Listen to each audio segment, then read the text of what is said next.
Today we'll be talking about team preview. Let's start with the basics. Every Pokemon team has 6 Pokemon. That's just the way it is. It's how it's always been from the beginning.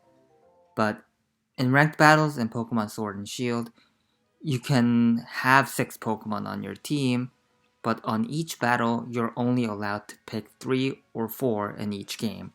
3 for single battles and 4 for doubles. This video will focus on how to pick your best 3 in Battle Stadium singles, but those of you who play doubles, you may find parallels to VGC. And there's many pitfalls you can fall into with Team Preview. Sometimes everything looks good and you don't know how to pick 3 when 4 or more Pokemon look very good in the matchup. Or you might have the opposite problem.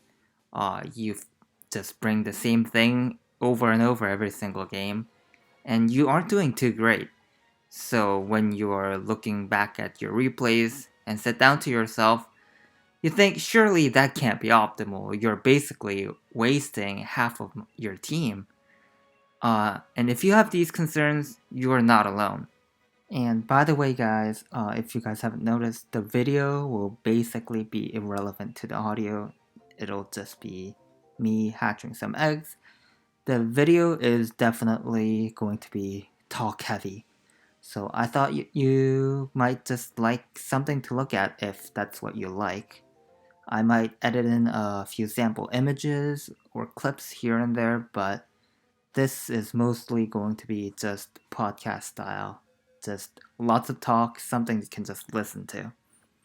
So, a problem with making Pokemon Guide video, especially when there isn't any specific gameplay to be dissecting, is that many players are at totally different skill levels and their experiences will totally differ, which makes it tough to figure out exactly how basic where I should be starting.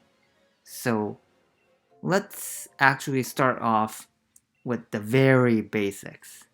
You want to understand how each of your Pokemon match up against each other.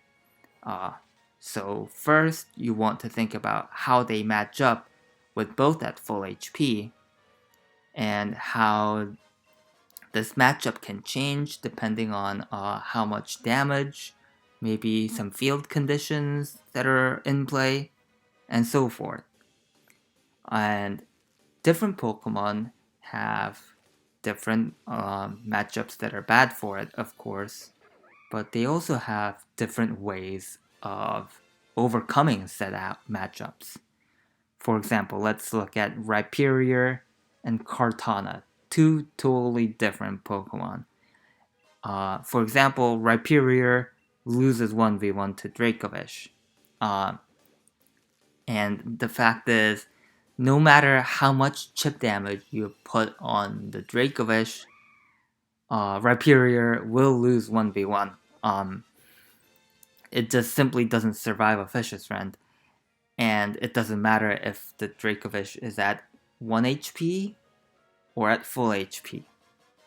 However, Dracovish isn't an ironclad Rhyperior check because Earthquake does a lot of damage to Dracovish, so it doesn't switch in safely into the Rhyperior more than once. Kartana has a poor matchup against defensive Zapdos with Heat Wave. However, once the Kartana has gotten up a Swords Dance boost, or if it's chipped down Zapdos enough, then it can actually break through the Zapdos with Max Strike. And these two are really, I guess, more obvious examples, but sometimes with let's say, for example, Urshifu against Garchomp, it's not as obvious who comes out on top in that matchup. And if you don't know any of these off the top of your head, it's fine. In fact, some of these questions you really can't answer just ahead of time, like how much damage you need on the Zapdos for the Kartana to get the KO. Well, it depends on the Zapdos spread, and you want to find out as much about the Zapdos uh, before making any conclusions. At the risk of going a bit too much of a tangent, you really want to minimize the amount of assumptions you make about the opposing team at team preview, because some okay, so you might think it is best for your opponent to have this and this setup. It just makes a lot of sense, but your opponent might just think differently. Maybe your opponent has built a team to kind of capitalize on that assumption, which is often the case with Urshifu forms. They have two water types. You don't think it's gonna be Urshifu water, but surprise, it is. That kind of thing. Or it could just be that they have made a suboptimal team building choice. And that's actually pretty all fine, because different players thrive on different aspects of the game. Even on the high ladder, sometimes people don't make the best team building decisions. Uh, this is most prominent when it comes down to nitty gritty EV spreads. Some people just aren't into that kind of stuff. So it, it happens. So yeah, good. I have caught myself before I go into a total tangent. So what I'm trying to say is, if you are reliant on your assumption of your opponent's team, that is not exactly the most consistent strategy. Uh, there are, of course, times where you will have to make set assumptions. That's just the nature of the game. So you're sometimes forced to make that assumption, try to guess what your opponent's sets are. But in many instances, you don't have to make that guess. You can try to cover as much of the possibilities. And when the information is revealed, you can make an informed decision, which is way more consistent than a guess.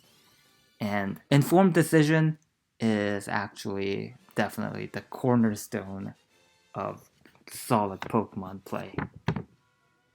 And talking of making informed decisions, of course, there is no shame in not knowing, and you want to make sure that you do your damage calcs.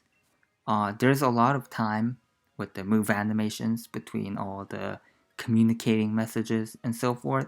So if you don't know anything, look up Picolytics, look up the Smogon analyses, look up base stats, do some damage calcs, and please use your time wisely because it's meant to be used. And now, if you know what most of your Pokemon do, how they match up against your opponent, now it's time to figure out what your team does as a whole, as a holistic sixth unit. And a lot of team preview depends on what kind of team you're using.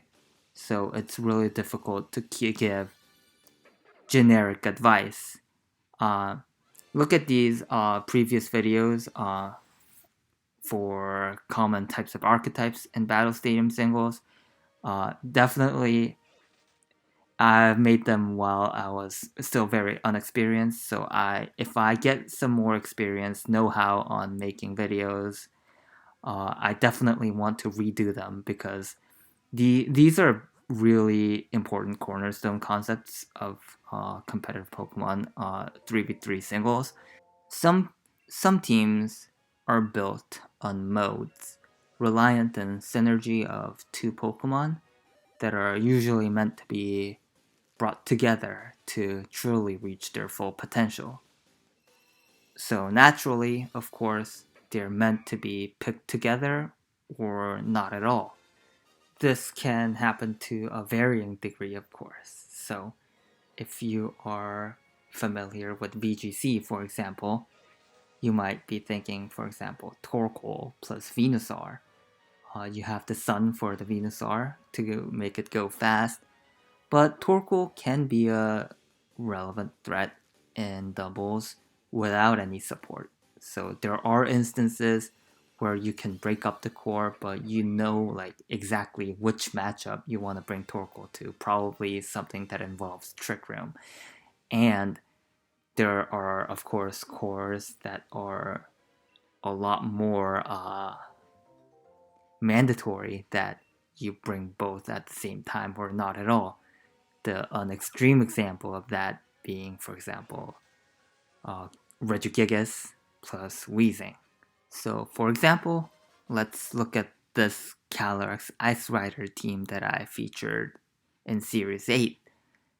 And it has Calyrex Ice Rider, Mimikyu, Zapdos, Cinderace, Chansey, and Quagsire. So, this particular Mimikyu set, with Trick Room, Curse, Play Rough, it doesn't really make much sense on its own, and it really must be brought together with the Ice Rider Calyrex to be really useful. It doesn't really make the best use of Trick Room on its own. Not only that, I need it alive behind after the Mimikyu, after Mimikyu sets Trick Room. Because if I just lead with the Calyrex and I just trade damage it with it and it goes down, the Mimikyu is basically not very useful. The best case scenario for it is they use Dynamax turns trying to take out the Mimikyu. So not only does that make a decision on what Pokemon I want to bring with the Mimikyu, it also kind of determines also how I want to play with those three Pokemon. Not only do I want to bring just the Calyrex Ice Rider, I want to have it in the back so that it can take advantage of the Trick Room.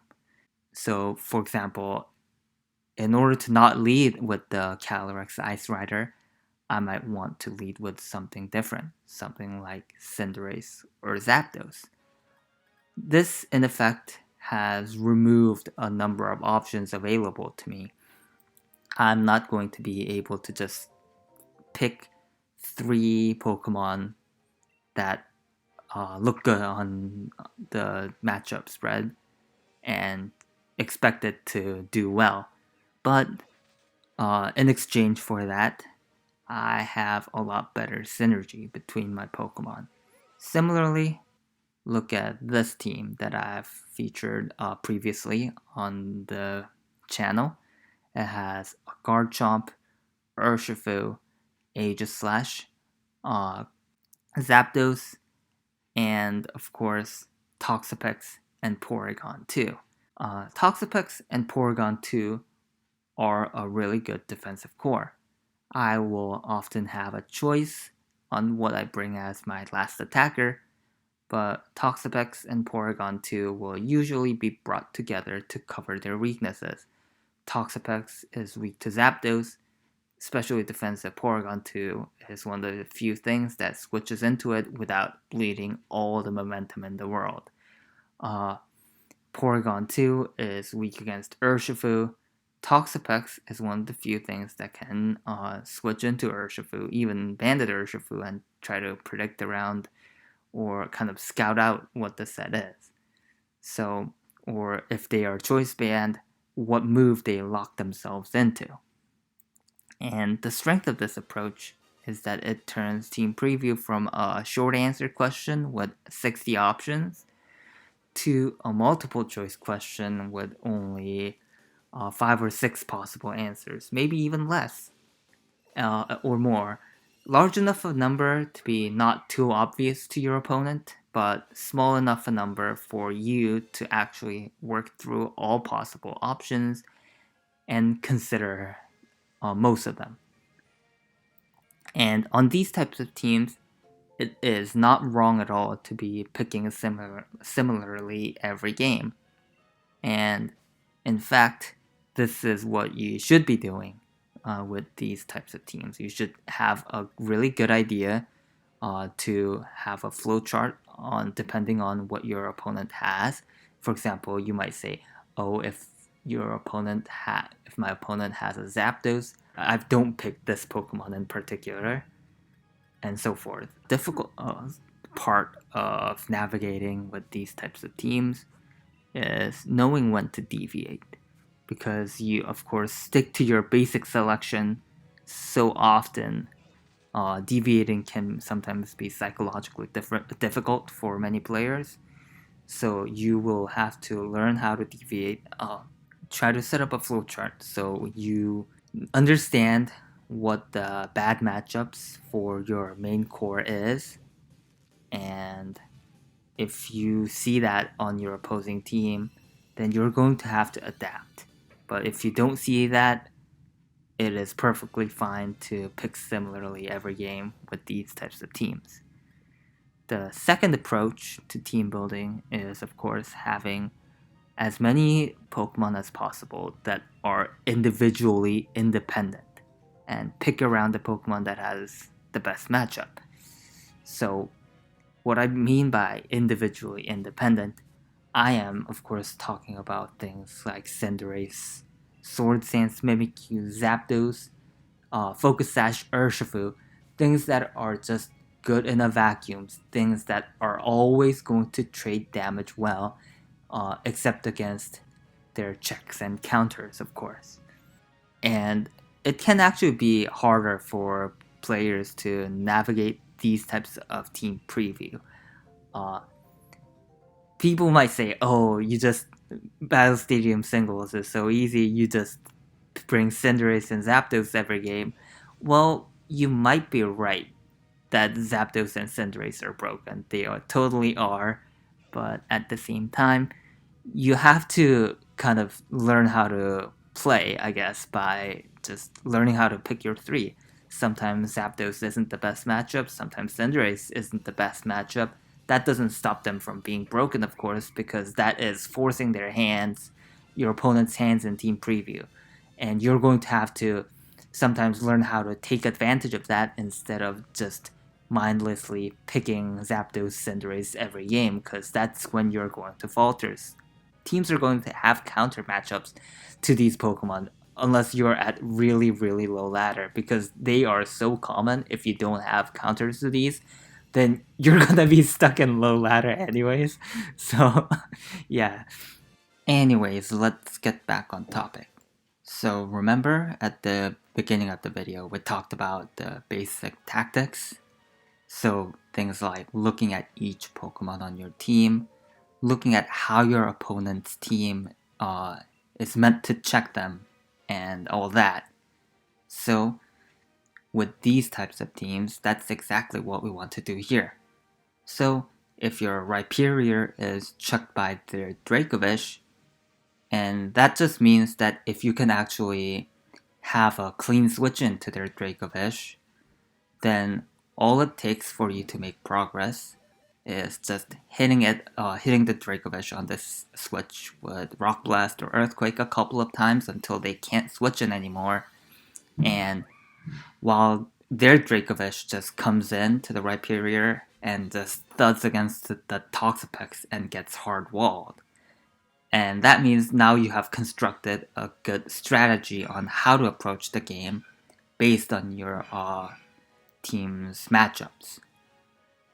And you immediately see why this is a more of a flexible approach to the game, because a lot of it just depends on your team and your opponents. For example, if you don't have a Toxapex or another good switch into Dracovish, it might just mean that you're going to have to bench your Rhyperior totally. That plan isn't going to work, because if you just Earthquake into the Dracovish, you are going to either have to sack something or just sack Rhyperior itself. Or if your opponent has multiple other Rhyperior checks, this plan is also not going to work. So you want to remain flexible and pick your strategy depending on your matchups. And before we wrap up this topic, I want to give a word of caution, because this isn't such a binary system. It's not like all teams act one way or the other. It's in fact, most teams try to utilize both ways of thinking. No, I mean, as in you want to utilize both ways of thinking in order to navigate your teams. Because the thing is, remember when we said even with a really flowcharty team, you want to know when to deviate. Well, you might be able to flowchart the conditions when you want to deviate if you get more experience with the game.